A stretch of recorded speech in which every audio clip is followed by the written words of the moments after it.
What is going on, guys? It is DevilNeverCry, and I'm back.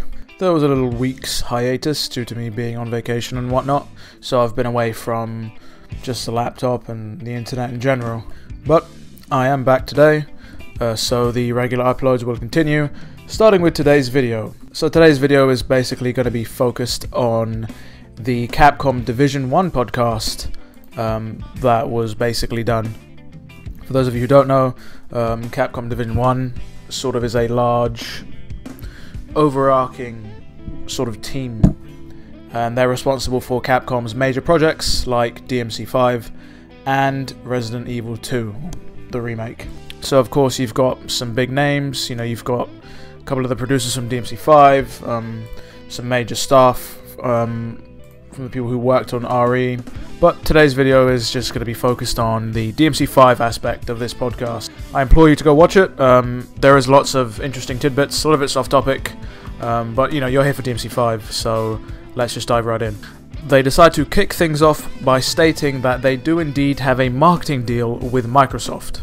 Fairly interesting considering the DMC series has been a PlayStation household name for a number of fucking years. I remember back when DMC4 was going to be PS3 only for them to switch to being multi-platform, and yeah, people got their knickers in a twist and people went wild. I guess Phil Spencer really put in work when he went to Japan, as he said, because the Xbox doesn't do too well in the Eastern markets, shall we say.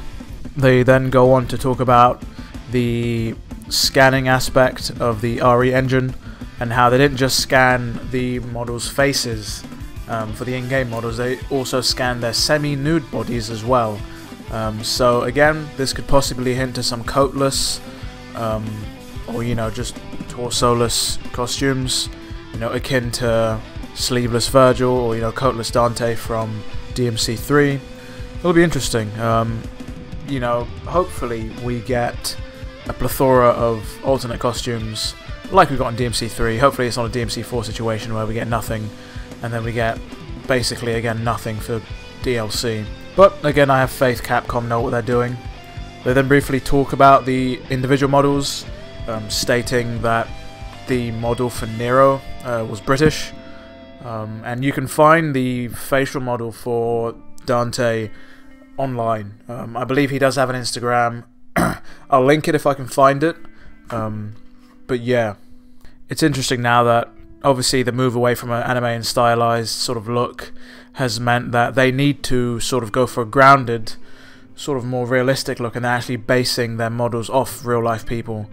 That's fairly interesting. It didn't go down too well for Chris in Resident Evil 7, but I mean they managed to have pulled it off flawlessly here with basically nobody judging really. I mean, other than obviously the Dante image that we got, obviously we haven't seen a lot of him, so I'll hold my judgments until we get a better look at him. They go on to talk a little bit about Itsuno's reaction.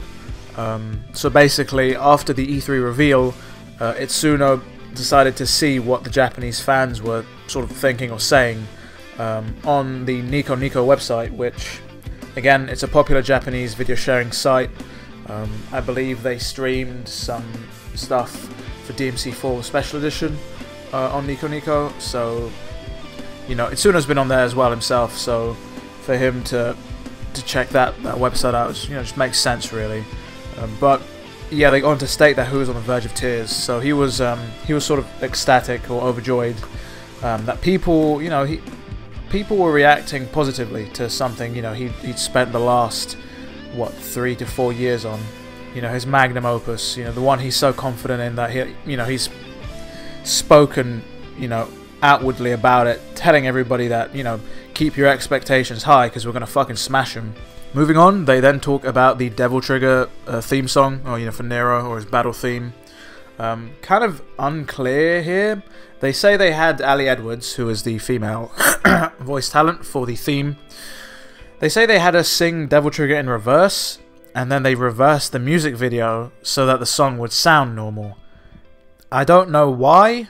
I don't know if that's just, me mishearing shit, or other people mishearing shit, but that sounds weird to me. but you know, Capcom gonna Capcom. It fucking turned out well anyway, so whatever they fucking did worked. Then they touch upon the fact that Casey, who I believe was the lyricist for the song, and you know, obviously Ali, who again was the voice talent, they do play the DMC games, so you know, when Casey came to writing the lyrics, he knew what he was writing about in terms of Nero, because you know, he's a fan of the series. But they then go on to say that he was sort of worried that the fans wouldn't like the song, especially, you know, the bang bang bang pull my fucking devil trigger, which, you know, again, he was wrong, because it's turned into a fucking meme-tastic. Like, everybody and their fucking mother knows about pulling people's devil triggers. So, yeah, it is what it is. He's probably fucking ecstatic. Moving on from the Capcom Division 1 podcast, we now turn our attention to some Famitsu screens that were translated. So obviously Famitsu did a feature on DMC5, and we've got a few screens here. Again, there is some information that we already know, but then there are a few tidbits of information scattered about that we didn't know. So let's dive right in. Starting off with this first screen that sort of talks about the story. It talks about how the incident involving Yamato and the Order of the Sword was a while back, and then all of a sudden a large, devil tree, or translated as a large root, has suddenly sprouted out in the middle of the city. Up to young Devil Hunter Nero, blah blah blah. It then goes on to say that he lost his pride, his power was stolen, and he left him behind. Now Nero must take it back. Again, who him is, we don't know. It then goes on to talk about how the devil tree appears in a peaceful town with the goal of sucking the blood of the humans. Sort of suggesting that the humans are needed potentially to fuel this demon tree, or maybe they're trying to resurrect something. Who knows? But we see humans being slaughtered and sort of sacrificed in the trailer anyway, so that sort of solidifies that idea. Moving on to the next screen, it then goes and talks about some of the characters, mainly Nero and Nico. So again, it outright states here that Nico is the granddaughter of Nell Goldstein, the original creator of Ebony and Ivory for Dante.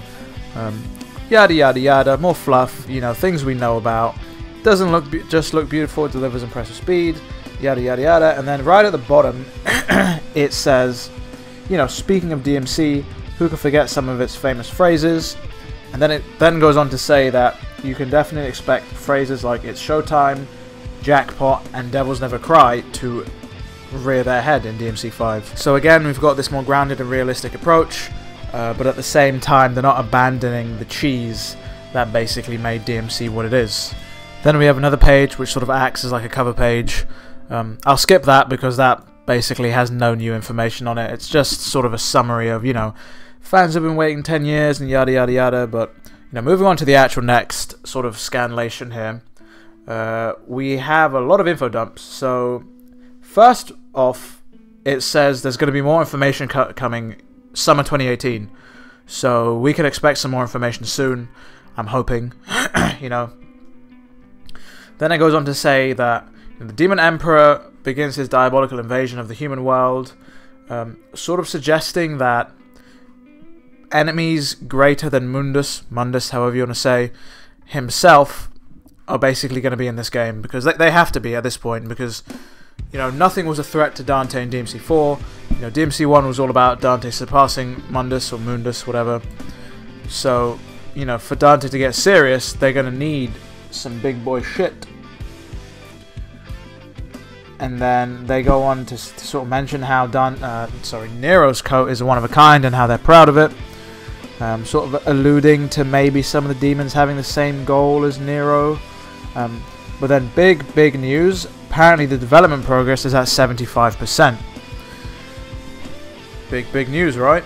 That means it's almost done. Again, they said they wanted to release this before the end of the fiscal year, so, before March 31st. Looks like things are beginning to line up. Okay, well, not all, but some of the DMC games have been released in March in certain territories. You've got RE2 coming out January. You don't want to cannibalize DMC sales, so you basically ship it a couple months after. It all makes sense.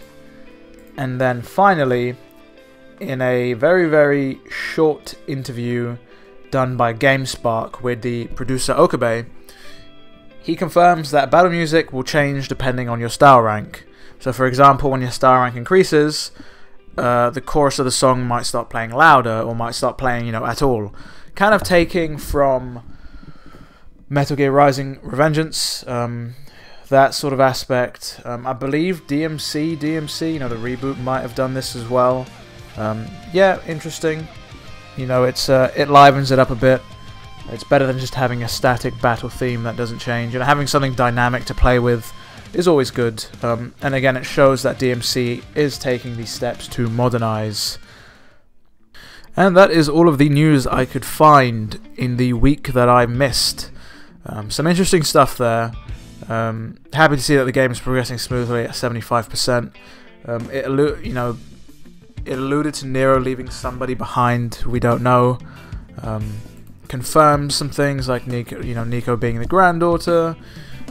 And then you've got the whole idea of the dynamic music, which is pretty cool. But yeah, so that's going to be it for now. Thank you guys for watching. I want to say thanks for helping me hit 500 subscribers. That was awesome. And yeah, I guess I'll see you guys next DMC vid.